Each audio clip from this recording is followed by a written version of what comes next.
Hi everyone, నేను గీత. ఇవాళ topic వచ్చేసరికి ప్రాబ్లమ్స్, కష్టాలు. ఈ కష్టాలు మనకే వస్తాయా? అసలు ఈ కష్టాలకి, ప్రాబ్లమ్స్కి సొల్యూషన్ అనేది ఉంటుందా? సొల్యూషన్ లేని ప్రాబ్లమ్స్ అంటూ ఉంటాయా? సొల్యూషన్ లేకపోతే మనం అసలు ఆ కష్టాలను ఏ విధంగా ఫేస్ చేయాలి? ఎన్ని బాధలను పడాలి? ఏ ప్రాబ్లమ్స్కైనా సొల్యూషన్ అనేది పక్కనే ఉంటుంది, అది కూడా మన చేతిలోనే ఉంటుందని నేను చెప్తాను. ఫాలో అవ్వండి. లవర్స్, స్టూడెంట్స్, భార్యాభర్తలు అందరూ చూడండి. అందరికీ ఈ వీడియో చాలా హెల్ప్ అవుతుంది అనమాట. Okay, yes.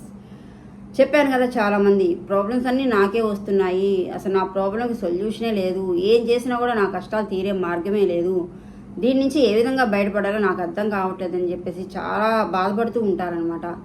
ఏ ప్రాబ్లంకైనా సొల్యూషన్ అనేది ఉంటుందండి, అది మన పక్కనే ఉంటుంది, మన చేతుల్లోనే ఉంటుంది అనమాట.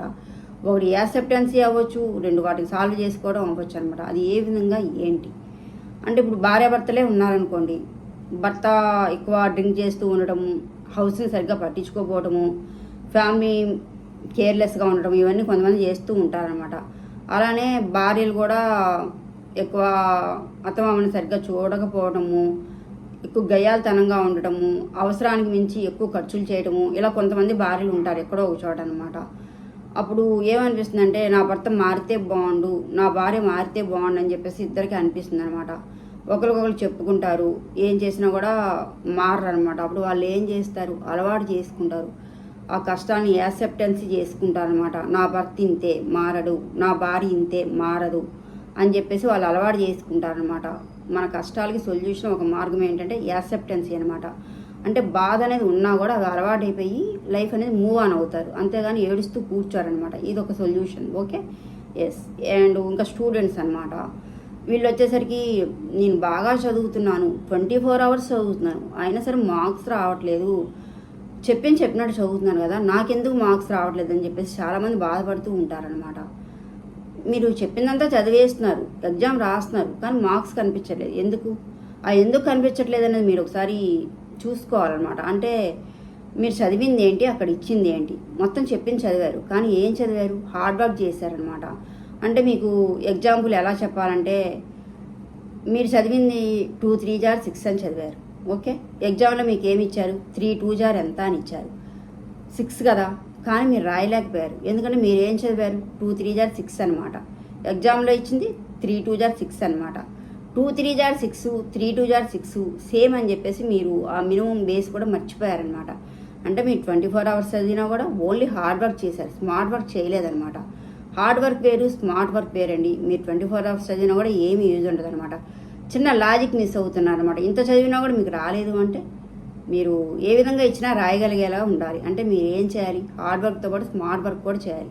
మీరు ఏడుస్తూ కూర్చుంటే బ్రెయిన్ పనిచేయదు కదా. ఇంత చదువుతున్నాను, మార్క్స్ రావట్లేదని డిజపాయింట్ అయ్యే బదులు అసలు ఆ మార్క్స్ ఎందుకు రావట్లేదు, 2 3 జార్ 6 ఒకటే, 3 2 జార్ 6 ఒకటే అనే మినిమం బేస్ అనేది ఆలోచిస్తే మీకు ఒక ఐడియా వస్తుంది, ఒక ఆలోచన వస్తుంది. ఆ హార్డ్ వర్క్తో పాటు మీరు స్మార్ట్ వర్క్ కూడా చేస్తే ఈజీగా సక్సెస్ అనేది వస్తుంది, ఈజీగా మార్క్స్ అనేది వస్తాయన్నమాట, రిజల్ట్ అనేది ఉంటుంది. Okay, yes.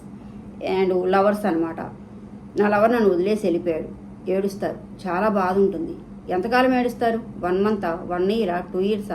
మీరు ఒక చాలా ఇయర్స్ ఏడ్చారనుకోండి, వాళ్ళు చేస్తారా? ఈ లోపల మీకు ఏమవుతుంది, ఎనర్జీ లాస్ అవుతారు, గ్లామర్ దెబ్బతింటుంది, హెల్త్ పాడవుతుంది, మీ కెరీర్ ఆగిపోతుంది, మీ ఫ్యూచర్ ముందుకనేది వెళ్ళదనమాట. మీరు ఎంతసేపటికి వాళ్ళు వెళ్ళిపోయారని చెప్పేసి ఏడవడం తప్పించి అసలు వాళ్ళు ఎందుకు వెళ్ళిపోయారు, దాని నుంచి నేను ఏ విధంగా బయటకు రావాలి అని చెప్పేసి మీరు ఆలోచించండి. ఇక్కడ సొల్యూషన్ మీ దగ్గరే ఉందన్నమాట. వాళ్ళు వెళ్ళిపోయారు, మీరంటే ఇష్టం లేదనే కదా, మీరు అది ఆలోచించరు, ఒక భ్రమలో బ్రతుకుతారు, నేనంటే ఇష్టమే అయినా సరే వెళ్ళిపోయారని. మీరు ఆ భ్రమలో ఉన్నంతకాలం మీకు ఆలోచన రాదు, ఆలోచన లేనంతకాలం మీరు అలా ప్రాబ్లంలో బాధపడుతూనే ఉంటారనమాట. ఆ భ్రమ నుంచి బయటకు రండి. వాళ్ళు వెళ్ళిపోయారంటే మీరంటే ఇష్టం లేదని వెళ్ళిపోయారు. ఆ మినిమం లాజిక్ ఆలోచించండి. ఆ లాజిక్ ఆలోచిస్తేనే మీ బ్రెయిన్ అనేది షార్ప్గా పనిచేస్తుంది అనమాట. ఇది వేరే వాళ్ళు ఎవరు చెప్పినా కూడా మీకు అర్థం కాదు, మీ చేతుల్లోనే ఉంటుందన్నమాట. ఆఖరికి మిమ్మల్ని ఇష్టపడిన వాళ్ళే నువ్వంటే నాకు ఇష్టం లేదన్నా కూడా మీరు అర్థమవుదు, లేదు నేనంటే నీకు ఇష్టమే అని చెప్పేసి భ్రమలోనే ఉంటారనమాట. ఆ భ్రమ నుంచి బయటకు రండి, ఆ బ్రెయిన్ని కొంచెం స్ట్రాంగ్గా పెట్టుకోండి. నిజంగా నేనంటే ఇష్టం లేదు కదా, ఇష్టం లేకపోబట్టే కదా నన్ను ఇంత బాధ పెట్టాడు, ఇష్టం ఉంటే అసలు బాధ పెట్టడు కదా. ఒక మినిమం బేస్ ఆలోచించండి, మీ బ్రెయిన్ అనేది షార్ప్గా వస్తుంది, ఈజీగా మూవ్ ఆన్ అవుతారనమాట. మీరు కొంతమంది లవ్ మ్యారేజ్, అరేంజ్డ్ మ్యారేజ్ చేసుకున్న వాళ్ళని చూస్తే వాళ్ళు ఆల్రెడీ ఏ భర్త కొన్ని సంవత్సరాలు ఒక అమ్మాయిని లవ్ చేసిన వాడే అనమాట. కానీ కుదరక ఇలా బ్రేకప్ అయ్యి వేరే అమ్మని పెళ్లి చేసేసుకుంటాడు, అవునా? కానీ వాళ్ళిద్దరు హ్యాపీగా లేరా? హ్యాపీగా ఉంటారు. అసలు ఆ భర్తను కదిలిస్తే వాళ్ళు ఎవరెవరో కూడా గుర్తుండదు అనమాట. ఎందుకని వాళ్ళు మూవ్ ఆన్ అయ్యారు, చక్కగా హ్యాపీగా ఫ్యామిలీ వేరే మ్యారేజ్ చేసుకున్నారు, పిల్లల్ని కన్నారు, హ్యాపీగా సక్సెస్ లైఫ్ని డీల్ చేస్తున్నారు అనమాట.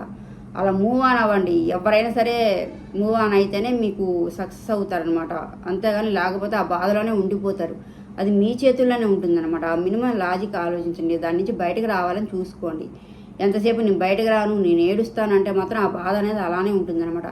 ఇది ఏ థర్డ్ పర్సన్ కూడా మీకు చెప్పినా మీకు అర్థం కాదండి, మీకే తెలియాలన్నమాట ఇది. ఓకే, ఇప్పుడు ఒక లాకే ఉందనుకోండి, ఇప్పుడు దీన్ని మనం ఏం చేయాలి? దీనికి కరెక్ట్ కీ పెట్టాలి. కరెక్ట్ కీ పెడితేనే ఇది ఓపెన్ అవుతుంది. నేను దీనికి ఇది కీ అనమాట. నేను దీనికి వేరే కీ తెచ్చాను అనుకోండి, ఇది ఓపెన్ అవుతుందా? ఓపెన్ అవ్వదు అనమాట. ఏమవుతుంది? స్ట్రక్ అయిపోతుంది, ఇరుక్కుపోతుంది అనమాట. అలానే ప్రాబ్లమ్స్ కూడా అనమాట. కరెక్ట్ సొల్యూషన్ ఆలోచించుకోవాలి. ఎక్కడ పాయింట్ ఉందా, ఎక్కడ కీ ఉందా అంటే, ఇప్పుడు లవర్సే ఉన్నారు కదా, చెప్పాను కదా, అసలు ఆ ప్రాబ్లం నుంచి బయటకు రావాలంటే ఆ భ్రమ నుంచి బయటకు రావాలి. ఆ భ్రమ నుంచి బయటకు రాకుండా ఆ ప్రాబ్లంలో ఉంటే మీరు బయటకు రారనమాట. ఆ భ్రమ నుంచి మీరు తప్పించుకుంటే ఈజీగా బయటకు వస్తారు. అంటే ఆ కీ అనేది మీ దగ్గరే ఉందన్నమాట. అంటే అతను నిజంగా నేను ఇష్టం లేదు అని మీరు ఫిక్స్ అయ్యారనుకోండి, ఈజీగా బాధ నుంచి బయటకు వస్తారనమాట. లేకపోతే ఆ భ్రమలో ఉంటే అలానే ఇరుక్కుపోతారు, అలానే పెయిన్ తీసుకుంటారనమాట. అందుకని ఒక స్కోప్ అనేది దొరకాలన్నమాట. ఒక బాధ నుంచి బయటకు రావాలంటే ఆ స్కోప్ అనేది మీరు ఆలోచించుకోండి. అంటే బాగా ఏడుస్తున్నా, టెన్షన్లో ఉన్నా కూడా బ్రెయిన్ అనేది పనిచేయదు. కూల్ అవ్వండి, కామ్ డౌన్, సైలెంట్గా ఉండండి. మీకు ఈజీగా బ్రెయిన్ అనేది షార్ప్గా పనిచేస్తుంది అనమాట. బాగా ఏడుస్తుంటే మనకి ఈ టెన్షన్లో అసలు ఏమీ ఆలోచనలు రావన్నమాట. ఇప్పుడు మనం అర్జెంటుగా బయటికి వెళ్ళాలని ఇంట్లో కీ ఎత్తుకుతాం అనమాట. అది ఎదురుగానే ఉంటుంది కానీ కనిపించదు. ఎందుకని? అర్జెంటుగా వెళ్ళాలి. ఆ టెన్షన్లో అసలు కనిపించదు, అది మన పాకెట్లోనే ఉంటుంది అనమాట. ఆ విషయం కూడా మనకు గుర్తురాదు. టెన్షన్లో ఉంటే ఆలోచన రావన్నమాట. కామ్ అవ్వండి, కూల్ అవ్వండి. మీ ప్రాబ్లం అనేది మీ చేతుల్లోనే ఉంటుంది. ఈజీగా వాటి నుంచి బయటకు వస్తారనమాట. Okay, yes. మన పెద్దోళ్ళు ఉంటారు, వాళ్ళు ఏమంటారంటే, అసలు మనం ఏమైనా ప్రాబ్లం చెప్తే మేము పడిన కష్టాల ముందు మేము మిమ్మల్ని ఎంత పెంచి పెద్ద చేసి పోషించామంటారు. అది 100% కరెక్ట్ అనమాట. ఇప్పుడు మనకేముందండి, అన్నీ మనకు అందుబాటులో ఉన్నాయన్నమాట. అయినా సరే మనం కష్టాలను కొని తెచ్చుకుంటున్నాము, బాధల్ని పెంచుకుంటున్నాము. అందువల్ల మనం బయటకు రాలేకపోతున్నాం అనమాట. అందుకని మీరు ఈజీగా వాటి నుంచి బయటకు రావాలంటే అది మీ హ్యాండ్లోనే ఉంటుందన్నమాట. సరే, కొంచెంసేపు ఈ కష్టాలను పక్కకు పెట్టేద్దాం. ఓకే, మీరు కొన్ని ఇయర్స్ బ్యాక్ వెళ్ళండి. ఆ ఇయర్స్ మీరు ఏదైనా కష్టాలు పడి గుర్తు తెచ్చుకోండి. కష్టాలనే ఉంటాయి, పడే ఉంటారనమాట. ఈజీగా లైఫ్ అనేది వెళ్ళదు ఎవరికి, ఏమన్నా. అప్పుడు మీకు ఆలోచన వస్తుంది అనమాట. అమ్మో, నేను ఆ రోజు ఇన్ని కష్టాలు పడ్డాను కదా, అసలు దాని నుంచి నేను ఎలా బయటకు వచ్చాను మీకు అర్థమవుతుంది. అంత కష్టంలో నుంచి కూడా నేను బయటకు వచ్చానంటే దానికి సొల్యూషన్ దొరికింది కదా, మరి దీనికి ఎందుకు సొల్యూషన్ దొరకదు అనే ఆలోచన మీకు వస్తుంది అనమాట. అంటే మీరు ఆ కష్టంలోంచి బయటకు వచ్చి మళ్ళీ ఈ కష్టాన్ని తెచ్చుకున్నారు అంటే కష్టాలు అనేది వస్తూనే ఉంటాయన్నమాట. వాటిని ఏం చేయాలి? మనం ఓన్ చేసుకోవాలి, యాక్సెప్ట్ చేసుకోవాలి, ఆహ్వానించాలన్నమాట. కంపల్సరీ మనకి సొల్యూషన్ అనేది దొరుకుతుందన్నమాట. ఆ కష్టాలతో పోలిస్తే ఈ కష్టాలెంత, ఆ బాధలతో పోలిస్తే ఈ బాధలు ఎంత, మీకు ఈజీగా మూవ్ ఆన్ అవుతారనమాట. ఓకే, కష్టాలు మనకే కదండి వచ్చేది. ఇప్పుడు చూడండి, బొమ్మ చూడండి ఎంత క్యూట్గా ఉంది, ఎంత ముద్దు వస్తుంది చూస్తుంటే. అవునా? దీన్ని ఏం చేసినా, కొట్టినా, తిట్టినా దానికి ఏమీ తెలియదు, అవునా? కానీ మనకి కష్టాలు, బాధలు, సుఖాలు ఇవన్నీ మనకే ఉంటాయి. ఎందుకంటే మనుషులం కాబట్టే ఆలోచించే శక్తి కూడా మనకే ఉంటుందన్నమాట. ఆలోచించండి, ఏడవకండి. ఏడిస్తే సమస్యలు సొల్యూషన్ అవ్వవు అనమాట. బ్రెయిన్ అనేది పనిచేయదనమాట. కష్టాలను ఇష్టంగా మార్చుకోండి, ఓన్ చేసుకోండి, యాక్సెప్టెన్సీ నేర్చుకోండి, మొండిగా మారండి. ఒక దెబ్బ తగిలిందనుకోండి, అబ్బా అనిపిస్తుంది తగిలినప్పుడు. ఆ దెబ్బ మీద మళ్ళీ దెబ్బ తగిలితే అబ్బా అనిపిస్తుంది, మళ్ళీ తగిలితే ఏముందిలే అనిపిస్తుంది. ఎస్, కష్టాలు కూడా అంతే. మొండిగా తయారవ్వండి, ఆహ్వానించండి, వస్తానే ఉంటాయి. ఇన్వైట్ చేయండి, తీసుకోండి, ఎలా సాల్వ్ చేసుకోవాలని ఆలోచించండి. కరెక్ట్ కీ పెట్టండి. ఏది పెడితే అది ఆలోచిస్తే రాదు. కామ్ డౌన్ అవ్వండి, కూల్గా ఆలోచించండి. ఈజీగా ప్రాబ్లం అనేది సొల్యూషన్ దొరుకుతుంది. ఈజీగా మూవ్ ఆన్ అవుతారు, హ్యాపీగా ఉంటారనమాట. ఆ కష్టం నుంచి బయటకు వచ్చిన రోజు అబ్బా లైఫ్ ఇంత బాగుందా, ఇంత హ్యాపీ లైఫ్ని మిస్ చేసుకున్నానని కంపల్సరీ మీరు ఫీల్ అవుతారనమాట. ఓకే, వీడియో నచ్చితే లైక్ చేయండి, షేర్ చేయండి, సబ్స్క్రైబ్ చేయండి. Thank you.